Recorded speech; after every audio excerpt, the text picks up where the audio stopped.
नाज़रीन ख़बर शामिल कंदासीं शहदादपुर में रऊफ़ जान बाग़रानी की रिपोर्ट मूजिब शहदादपुर नवाबशाह रोड ते सुबह जो सवेर माल के वापारियों का हथियारबंदन हथियारनि के ज़ोर ते लखें रुपया और कार फुर करे आसानी से फरार थी विया। पुलिस वाक़े की रिपोर्ट दर्ज कंदे जांच शुरू करे छड़ी है। शहदादपुर में कोस घर वाले इलाके वासियों का शहदादपुर नवाबशाह रोड ते रेलवे फाटक ते नामालूम 12 हथियारबंदन हथियारनि के ज़ोर ते माल के वापारियों के यरगमाल बनाए 20 लाख रोक रक़म मोबाइल फोनूं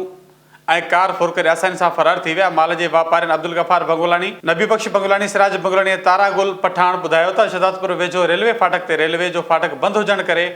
कार बीहारी सी त पुठियां मोटरसाइकिल सवार नामालूम 12 हथियारबंद फोरू हथियारनि के ज़ोर ते असांखे यरगमाल बनाए 20 लाख रोक रक़म मोबाइल फोनूं ऐं कार फुर करे आसानी से फरार थी विया आहिनि। हुननि वधीक चयो त रेलवे फाटक ते ड्यूटी कंदड़ मुलाज़िम खे हथियारबंदन फाटक जो गेट बंद कराए खेसि कमरे में बाड़े बंद करे छॾियो। हुननि पुलिस अख़्तियारनि खां मुतालबो कंदे चयो आहे त असां सां इंसाफ़ कयो वञे, फुर थियल कार रक़म समेत समूरो सामान वापसि करायो वञे।